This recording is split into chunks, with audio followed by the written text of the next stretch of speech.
Cholesterol తో ఇబ్బంది పడుతున్నారా? డయాబెటిస్ రివర్స్ చేసుకోవాలా? డైట్ తో పరిష్కారం. Contact functional nutrition Vinisha Reddy.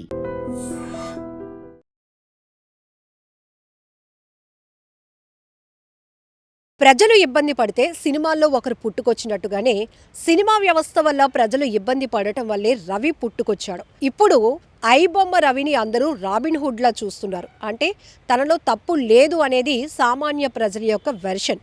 కాబట్టి పోలీస్ శాఖలోనికి రవిని తీసుకొని రవి దగ్గర ఉన్నటువంటి నాలెడ్జ్ని ఉపయోగించి సైబర్ నేరాలు నియంత్రణకు వాడితే చాలా బాగుంటుంది అనేటటువంటి సజెషన్ చేస్తున్నారు సీనియర్ అడ్వకేట్, సినీ నటులు సివిఎల్ నరసింహారావు గారు. గత కొంతకాలంగా మనం చూస్తున్నాం ఐబొమ్మ రవి టాపిక్ అనేది చాలా ఆసక్తికరంగా మారుతోంది.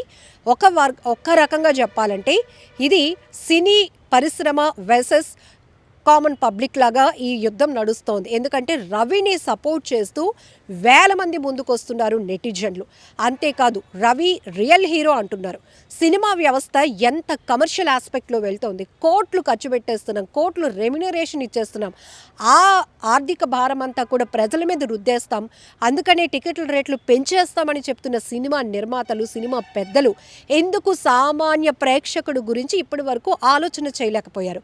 అందుకే రవి ఈ ఐబొమ్మ కాన్సెప్ట్ తీసుకొచ్చి సినిమాకు, సినీ ప్రేక్షకుల్ని దగ్గర చేశాడు. అందులోనూ పేద వర్గం వాళ్ళు కూడా సినిమా చూడగలుగుతారు, చూడడానికి అందుబాటులోనికి వచ్చింది అనే ఒక కాన్సెప్టే ఈ ఐబొమ్మ. అందుకనే మేమంతా రవిని సపోర్ట్ చేస్తున్నామంటూ ప్రజానీకం అంతా కూడా ఏ స్థాయిలో సోషల్ మీడియాలో పోస్టులు వైరల్ చేస్తున్నారో మనం చూస్తున్నాం. అయితే రవి పైన అంతకంతకు కేసులు పెరుగుతున్నాయి.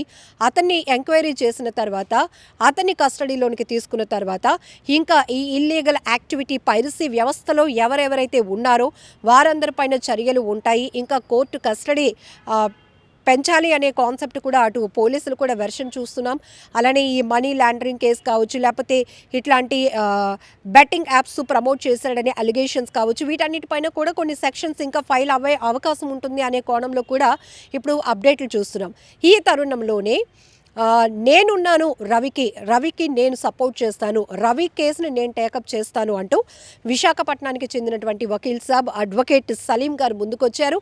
ఆయన మీడియా ముందుకు వచ్చి రవి ఓకే చెప్తే, రవి వాస్తవాలు చెప్తే కనుక రవిది పెద్ద కేసు ఏం కాదు, అతన్ని మనం బెయిల్ ద్వారా బయటకు తీసుకురావచ్చు, రవికి సామాన్య ప్రజల యొక్క మాస్ జనం యొక్క సపోర్ట్ ఉంది, అంటే ప్రజలు ఎవరు రవి వల్ల ఇబ్బంది పడలేదు, సినీ నిర్మాతలు మాత్రమే కంప్లైంట్ ఇచ్చారు, ఆ కంప్లైంట్ని తెలంగాణ పోలీసులు ఛాలెంజ్గా తీసుకున్నారు, అంతకు మించి ఇక్కడ పెద్ద ఎవరికి పెద్ద నష్టమేమీ జరగపోలేదు, పెద్ద కుంభకోణాలు జరగలేదు అని ఇక్కడ వైజాగ్కు చెందినటువంటి వకీల్ సాబ్ సలీం గారు చెప్తున్నారు. ఇప్పుడు తెలంగాణకు చెందినటువంటి సినీ నటులు మీ అందరికీ బాగా సుపరిచితులు, ఆయన అడ్వకేట్ కూడా, వాళ్ళ వైఫ్ కూడా అడ్వకేట్ని, సో సివిఎల్ నరసింహారావు గారు కూడా ఇప్పుడు రవి కేసుని కొత్త కోణంలో ఆలోచించి చూస్తే రవి పెద్ద ఆర్థిక నేరగాడైతే ఏమీ కాదు. ఎందుకంటే ప్రజలెవరూ అతని మీద కంప్లైంట్లు ఇవ్వలేదు, కేవలం సినీ నిర్మాతలు ఇచ్చినటువంటి కంప్లైంట్ని బేస్ చేసుకొని అతన్ని అరెస్ట్ చేయడం కానీ అతని పైన ఉన్నటువంటి కేసులకు సంబంధించి ఇప్పుడు బయటకు వస్తుంది. ఇంతటి నాలెడ్జ్ ఉన్నటువంటి రవిని పోలీస్ శాఖ వాడుకుంటే గనక సైబర్ నేరాలు, అంతకన్నా సైబర్ క్రిమినల్స్ ఎవరైతే ఉన్నారో వాళ్ళని పట్టుకోవడానికి మనం ఉపయోగించుకుంటే బాగుంటుంది అనేటటువంటి సలహా ఇస్తున్నారు సివిఎల్ గారు. సో మరి ఈ టోటల్ ఎపిసోడ్లో రవికి సంబంధించి ఇప్పటి వరకు ఫ్యామిలీ ఎవరు కూడా ముందుకొచ్చి రవిని విడిపించే ప్రయత్నం కానీ, బెయిల్కి సంబంధించి కానీ, లేకపోతే రవిని అక్కడికి వెళ్ళి కలిసి ఏం జరిగిందో అడిగే ప్రయత్నం కానీ ఎవరూ చేయట్లేదు. కానీ రవికి మాత్రం ప్రజల మద్దతు చాలా ఉంది. రవి ఇప్పుడు ఒక సోషల్ సెన్సేషనల్ పర్సన్గా మారిపోయారు అని చెప్పడంలో 100% డౌట్ లేదు. ఇక్కడ రవిని అందరూ రాబిన్ హుడ్తో పోల్చుతున్నారు. ఎందుకంటే గొప్ప వాళ్ళ దగ్గర, అంటే బాగా బలుసున్న వాళ్ళ దగ్గర దోచుకుని పేదలకు ఇచ్చినట్టుగానే సినీ పెద్దల కబంధ హస్తాలు చిక్కుకున్నటువంటి కొన్ని సినిమా ఏవైతే ఉన్నాయో ఆ వ్యవస్థ నుంచి సామాన్య ప్రజానికానికి వెసులుబాటు కల్పించే ప్రయత్నం రవి చేశాడు అనేది ప్రజలు చూస్తున్నారు. ఇక్కడ పోలీసుల వెర్షన్ ఏంటి, ఏదైనా ఇల్లీగల్ యాక్టివిటీ అనేది తప్పే, దానికి శిక్ష తప్పదు అనేది తెలంగాణ పోలీసుల వెర్షన్.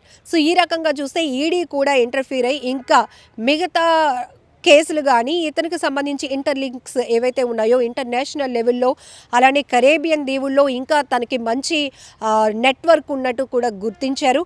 ఈ రకంగానే అక్కడ ఆయన మెంబర్షిప్ తీసుకునేలాగా, అంటే అక్కడ పౌరసత్వం పొందేలాగా కూడా ఇతను కొంత అమౌంట్ ఖర్చు పెట్టారు. ఇవన్నీ కూడా ఇన్వెస్టిగేషన్లో భాగంగా ఒక్కొక్కటి లీడ్ పాయింట్స్ అనేది వస్తూ ఉంటే ఇప్పుడు సోషల్ మీడియాలో ఇవన్నీ కూడా చాలా ఇంట్రెస్టింగ్గా మారుతున్నాయి. అయితే ఎట్టకేలకు సివిఎల్ గారు కూడా రవికి నేను సపోర్ట్ చేస్తాను, రవి కేసుని నేను టేకప్ చేయడానికి రెడీగా ఉన్నాను అంటూ కూడా ఒక పోస్టు ఒక 3 days బ్యాక్ పెట్టారు. ఇప్పుడు నేరుగా ఆయన స్టేట్మెంట్ ఏమిస్తున్నారంటే పోలీస్ శాఖలోనికి రవిని తీసుకొని ఆయన నాలెడ్జ్ని వాడుకుంటే సైబర్ నేరాలు అరికట్టవచ్చు కదా అని. సో మొత్తానికి ఇప్పుడు సివిఎల్ గారు చేస్తున్నటువంటి ఈ అభిప్రాయం పైన మీరేమంటారో కూడా కామెంట్ బాక్స్లో మెన్షన్ చేయండి.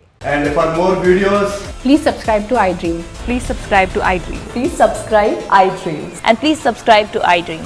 For more videos, subscribe to iDream. please like, share and subscribe to the channel. Congratulations, iDream. Subscribe to iDream. Subscribe to iDream. So subscribe to iDream Media. iDream की iDream team अंदर की huge congratulations. Please subscribe iDream Media. Please subscribe to iDream. Subscribe iDream. Please subscribe to iDream. iDream అంటే నా కళల ఛానల్ను subscribe చేసుకున్న నోరు తిరుగుతలేదు, మీరైతే గంట గుర్తు కొట్టండి. For more such videos, please subscribe to iDream. Subscribe to iDream. Please subscribe to iDream. Please subscribe iDream Media. Please do subscribe to iDream. Please subscribe to iDream Media. For best entertainment and information, please subscribe iDream. And don't forget to subscribe to iDream.